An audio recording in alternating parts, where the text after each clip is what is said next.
First question है, विद्युत धारा की इकाई क्या है। विद्युत धारा की इकाई क्या है? इसका आंसर होगा एम्पियर। आंसर हो जाएगा एम्पियर। दूसरा क्वेश्चन है, वोल्टेज की इकाई क्या है। वोल्टेज की इकाई क्या है? तो इसका आंसर होगा वोल्ट। वोल्टेज इकाई क्या है? वोल्ट। नेक्स्ट क्वेश्चन है, प्रतिरोध की इकाई क्या है। प्रतिरोध की इकाई क्या है, यानी रेजिस्टेंस की इकाई क्या है? तो इसका आंसर हो जाएगा ओम। रेजिस्टेंस की यूनिट ओम होती है। नेक्स्ट क्वेश्चन है, ओम का नियम क्या कहता है। ओम का नियम क्या कहता है?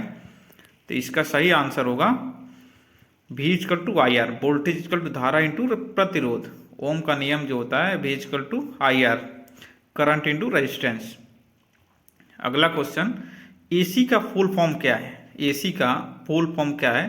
तो एसी का फुल फॉर्म है अल्टरनेटिंग करंट, यानी अल्टरनेटिंग करंट। एसी का फुल नेम है अल्टरनेटिंग करंट। नेक्स्ट, डीसी का फुल फॉर्म क्या है। डीसी का फुल फॉर्म क्या है? तो डीसी का फुल फॉर्म होता है डायरेक्ट करंट। डीसी का मतलब डायरेक्ट करंट। नेक्स्ट, विद्युत शक्ति की इकाई क्या है। विद्युत शक्ति की इकाई क्या होती है? तो इसका आंसर होगा वाट। विद्युत शक्ति की इकाई क्या है? वाट। इसको W से डिनोट करते हैं। अगला क्वेश्चन है, 1 किलोवाट कितने वाट के बराबर होता है। 1 किलोवाट कितने वाट के बराबर होता है? तो इसका आंसर हो जाएगा 1000 वाट। 1 किलोवाट 1000 वाट के बराबर होता है। अगला क्वेश्चन है, इलेक्ट्रिक चार्ज की इकाई क्या है। इलेक्ट्रिक चार्ज की इकाई क्या है? तो इलेक्ट्रिक चार्ज की इकाई होती है कूलाम। इलेक्ट्रिक चार्ज की इकाई क्या है? कूलाम। अगला क्वेश्चन, घर में उपयोग होने वाला सामान्य वोल्टेज कितना होता है। घर में उपयोग होने वाला सामान्य वोल्टेज कितना होता है? तो इसका आंसर हो जाएगा 230 वोल्ट। आंसर होगा 230 वोल्ट। अगला क्वेश्चन है, इलेक्ट्रिक मोटर किस सिद्धांत पर काम करता है। जो हमारे घरों में इलेक्ट्रिक मोटर होते हैं या किसी भी इंडस्ट्री में इलेक्ट्रिक मोटर का यूज करते हैं, वो किस सिद्धांत पर काम करते हैं? तो इलेक्ट्रिक मोटर जो है विद्युत चुंबकीय प्रेरण के सिद्धांत पर काम करता है। विद्युत चुंबकीय प्रेरण के सिद्धांत पर। अगला क्वेश्चन है, ट्रांसफार्मर किस पर कार्य करता है। ये ट्रांसफार्मर होता है किस प्रिंसिपल पर काम करता है, किस सिद्धांत पर काम करता है? तो उसका भी आंसर होगा विद्युत चुंबकीय प्रेरण, इलेक्ट्रोमैग्नेटिक इंडक्शन। अगला क्वेश्चन है, ट्रांसफार्मर एसी या डीसी पर काम करता है। ट्रांसफार्मर एसी या डीसी किस पर काम करता है? तो इसका सही आंसर हो जाएगा ट्रांसफार्मर केवल एसी पे काम करता है। ट्रांसफार्मर जो होता है केवल एसी पर काम करता है। अगला क्वेश्चन है, सुपर कंडक्टर की विशेषता क्या है। जो सुपर कंडक्टर होती है उसकी विशेषता क्या है? तो इस सुपर कंडक्टर की विशेषता क्या होती है? इसका जो उसका प्रतिरोध होता है, जो रेजिस्टेंस बिल्कुल शून्य होता है। जो सुपर कंडक्टर होती है उसका प्रतिरोध जो है शून्य होता है। अगला क्वेश्चन है, बिजली के बिल में उपयोग होने वाली ऊर्जा की इकाई क्या होती है। जो बिजली हमारे घरों में लगी होती है उसमें उपयोग होने वाली जो एनर्जी होती है उसका इकाई, उसका यूनिट क्या होता है? तो इसका राइट आंसर होगा किलोवाट घंटा इन KWH। आप मीटर में देखते होंगे उसमें KWH से ही डिनोट किया होता है।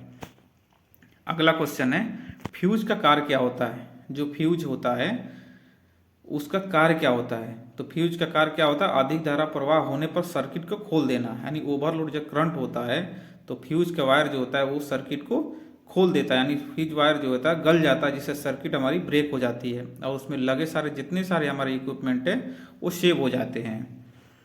अगला क्वेश्चन है, इलेक्ट्रिकल वायर के कोडिंग में। अगला क्वेश्चन है, सिंगल फेज सप्लाई में कितने तार होते हैं। सिंगल फेज सप्लाई में कितने तार होते हैं? तो इसका सही आंसर होगा सिंगल फेज सप्लाई में 3 तार होते हैं, phase, neutral, earthing. Phase, neutral, earthing. अगला क्वेश्चन है, इलेक्ट्रिकल वायर के कोडिंग में हरा रंग किसे दर्शाता है। इलेक्ट्रिकल वायर जो होता है उसके कोडिंग में हरा रंग किसे दर्शाता है? तो इसका सही आंसर होगा अर्थ वायर को। सही आंसर होगा अर्थ वायर को। अगला क्वेश्चन है, 3 फेज सप्लाई में कितने तार होते हैं। 3 फेज सप्लाई जो होती है उसमें कितने तार होते हैं? तो इसका सही आंसर होगा 4। 3 फेज सप्लाई में 4 तार होते हैं। 3 फेज का और 1 न्यूट्रल का होता है। 3 फेज और 1 न्यूट्रल का होता है। अगला क्वेश्चन है, एलईडी का फुल फॉर्म क्या है। एलईडी का फुल फॉर्म क्या है? इसका सही आंसर होगा light emitting diode. Light emitting diode, LED का फुल फॉर्म है लाइट एमिटिंग डायोड। अगला क्वेश्चन है एमसीबी का पूरा नाम क्या है? एमसीबी जो होती है उसका पूरा नाम क्या है? तो एमसीबी का फुल फॉर्म होता है miniature circuit breaker. Miniature circuit breaker. अगला क्वेश्चन, स्टार और डेल्टा कनेक्शन कहाँ उपयोग किए जाते हैं? स्टार और डेल्टा कनेक्शन कहाँ उपयोग किए जाते हैं? तो इसका आंसर होगा 3 फेज मोटर में। आंसर होगा 3 फेज मोटर में। स्टार डेल्टा कनेक्शन का उपयोग 3 फेज मोटर में किया जाता है। अगला क्वेश्चन है वोल्ट मीटर को किस में जोड़ा जाता है? वोल्ट मीटर होता है उसको किस में जोड़ा जाता है? तो वोल्ट मीटर को हमेशा पैरेलल में जोड़ा जाता है। वोल्ट मीटर को हमेशा पैरेलल में जोड़ा जाता है, नहीं समानांतर में। अगला क्वेश्चन, एम्पियर मीटर को किस में जोड़ा जाता है? जो एम्पियर मीटर होता है उसको किस में जोड़ा जाता है? तो इसका सही आंसर होगा श्रृंखला यानी सीरीज में जोड़ा जाता है। एम्पियर मीटर को हमेशा सीरीज में जोड़ते हैं। अगला क्वेश्चन है इलेक्ट्रॉनिक घटकों में पीएन जंक्शन का क्या दर्शाता है? इलेक्ट्रॉनिक घटकों में पीएन जंक्शन का क्या दर्शाता है? तो इसका आंसर होगा पीएन जंक्शन डायोड को दर्शाता है। पीएन जंक्शन क्या दर्शाता है? डायोड को। अगला क्वेश्चन, रोटर और स्टेटर किसका हिस्सा होते हैं? रोटर और स्टेटर किसका हिस्सा होता है? तो रोटर और स्टेटर होता है जो इलेक्ट्रिक मोटर का होता है। रोटर और स्टेटर किसका हिस्सा होता है? इलेक्ट्रिक मोटर का। इसमें रोटर का काम क्या होता है? हमेशा रोटेटिंग डिवाइस होता है। रोटर जो होता है ये हमेशा रोटेटिंग डिवाइस होता है, वो रोटेट करता है। और स्टेटर एक स्थित होता है। स्टेटर हम रोटेटिंग नहीं होता है। अगला क्वेश्चन है इंडक्शन मोटर को किसने खोजा था? इंडक्शन मोटर का जो जनक है वो कौन है? तो इंडक्शन मोटर का जो जनक है वो निकोला टेस्ला। इनका नाम क्या है? Nikola Tesla. अगला क्वेश्चन, डीसी मोटर का मुख्य भाग क्या है? डीसी मोटर का मुख्य भाग क्या है? तो इसका आंसर होगा आर्मेचर। आंसर हो जाएगा आर्मेचर। अगला क्वेश्चन है इलेक्ट्रिकल शॉर्ट सर्किट होने पर क्या होता है? जो इलेक्ट्रिकल शॉर्ट सर्किट होता है उस समय क्या होता है? तो इलेक्ट्रिकल जब शॉर्ट सर्किट होता है उस समय क्या होता है? अधिक करंट प्रवाहित होता है और आग लग सकती है। यानी जब अधिक करंट शॉर्ट सर्किट होता है तो हमेशा उसमें रेजिस्टेंस होता है वो इनफाइनाइट यानी बहुत कम हो जाता है, एक तरीके से जीरो हो जाता है। उस समय धारा प्रवाह बहुत अधिक मात्रा में होती है और आग शॉर्ट सर्किट की वजह से आग लगने के चांसेस बढ़ जाते हैं। अगला क्वेश्चन है फैराडे के विद्युत चुंबकीय प्रेरण के नियम कितने हैं? फैराडे के विद्युत चुंबकीय प्रेरण के नियम कितने हैं? तो इसका सही आंसर होगा 2। आंसर हो जाएगा 2। अगला क्वेश्चन है सोलर पैनल किस सिद्धांत पर काम करता है? सोलर पैनल किस सिद्धांत पर काम करता है? तो इसका आंसर होगा फोटोवोल्टिक प्रभाव। फोटोवोल्टिक प्रभाव। अगला क्वेश्चन, कैपेसिटर की इकाई क्या है? कैपेसिटर की इकाई क्या है? तो इसका आंसर होगा फैराड। कैपेसिटर की इकाई होती है फैराड। अगला क्वेश्चन, इलेक्ट्रिकल एनर्जी को मैग्नेटिक एनर्जी में कौन बदलता है? यानी इलेक्ट्रिकल एनर्जी को मैग्नेटिक एनर्जी में कौन बदलता है? तो इसका राइट आंसर होगा इंडक्टर। आंसर हो जाएगा इंडक्टर। अगला क्वेश्चन, थर्मोकपल किसे मापने के लिए उपयोग किया जाता है? थर्मोकपल किसका मेजरमेंट के लिए उपयोग किया जाता है? तो इसका आंसर हो जाएगा तापमान। आंसर होगा तापमान। अगला क्वेश्चन, 3 फेज सिस्टम में कोणीय विस्थापन कितना होता है? 3 फेज सिस्टम में कोणीय विस्थापन कितना होता है? तो इसका आंसर होगा 120 डिग्री। 120 डिग्री। अगला क्वेश्चन है फेज और न्यूट्रल के बीच वोल्टेज कितना होता है? फेज और न्यूट्रल के बीच वोल्टेज कितना होता है?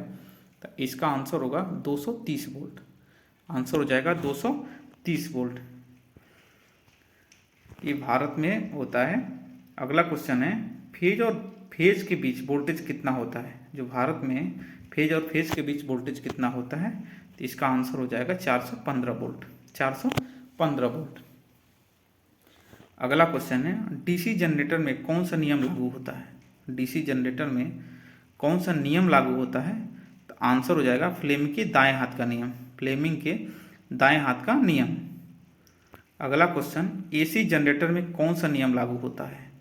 एसी जनरेटर में कौन सा नियम लागू होता है? तो इसका आंसर हो जाएगा फ्लेमिंग के बाएं हाथ का नियम, फ्लेमिंग के बाएं हाथ का नियम।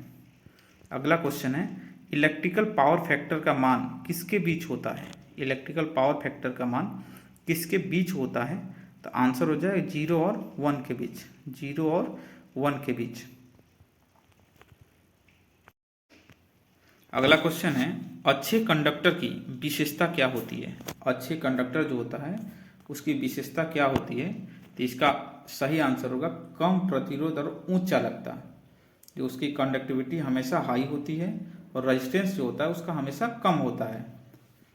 अगला क्वेश्चन है, चुंबकीय फ्लक्स की इकाई क्या है? चुंबकीय फ्लक्स की इकाई क्या है? तो इसका आंसर हो जाएगा weber, answer weber. Next, magnetic field की इकाई क्या है? मैग्नेटिक फील्ड की इकाई क्या है? इसका आंसर होगा टेस्ला, आंसर होगा टेस्ला। नेक्स्ट, शॉर्ट सर्किट में प्रतिरोध कैसा होता है? शॉर्ट सर्किट जब होता है उसमें उस समय प्रतिरोध कितना होता है? तो इसका आंसर हो जाएगा बहुत कम। नेक्स्ट, स्टार्टर का उपयोग कहाँ किया जाता है? स्टार्टर का उपयोग कहाँ किया जाता है? तो इसका आंसर हो जाएगा मोटर चालू करने के समय, मोटर चालू करने के समय। अगला क्वेश्चन है, डीसी शंट मोटर में मुख्य विशेषता क्या होती है? डीसी शंट मोटर में मुख्य विशेषता क्या होती है? तो इसका आंसर होगा constant speed. DC shunt motor में जो स्पीड होती है वो कांस्टेंट होती है। नेक्स्ट क्वेश्चन है, फ्री इलेक्ट्रॉन सबसे अधिक किस में होते हैं? फ्री इलेक्ट्रॉन सबसे अधिक किस में होते हैं? तो इसका आंसर होगा धातु में, यानी मेटल में जो होता है फ्री इलेक्ट्रॉन होते हैं सबसे ज़्यादा। अगला क्वेश्चन है, इलेक्ट्रिक बल्ब का फिलामेंट किस में बना होता है? इलेक्ट्रिक बल्ब का फिलामेंट किससे बना होता है? तो इसका आंसर हो जाएगा टंगस्टन, आंसर हो जाएगा टंगस्टन। अगला क्वेश्चन, पावर ट्रांसमिशन में हानि कम करने के लिए क्या किया जाता है? पावर ट्रांसमिशन में लॉसेस को कम करने के लिए क्या किया जाता है? तो इसका आंसर हो जाएगा हाई वोल्टेज पर ट्रांसमिशन किया जाता है। जो हाई वोल्टेज होता है उस वोल्टेज पर ट्रांसमिशन करते हैं, इससे लॉसेज जो हमारी वो कम होती है। अगला क्वेश्चन है, बिजली उत्पादन के लिए कौन से स्रोत सबसे अधिक उपयोग किए जाते हैं? बिजली उत्पादन के लिए कौन से स्रोत सबसे अधिक उपयोग किए जाते हैं? तो इसका आंसर हो जाएगा thermal power, hydro power, solar power. Thermal, hydro और सोलर पावर का उपयोग किया जाता है बिजली उत्पादन के लिए। ये सारे क्वेश्चन जो है ये किसी भी प्रतियोगी परीक्षा, इंटरव्यू या कहीं पे भी जब जाएंगे तो ये सारे बेसिक क्वेश्चन है जो आपको आने ही चाहिए।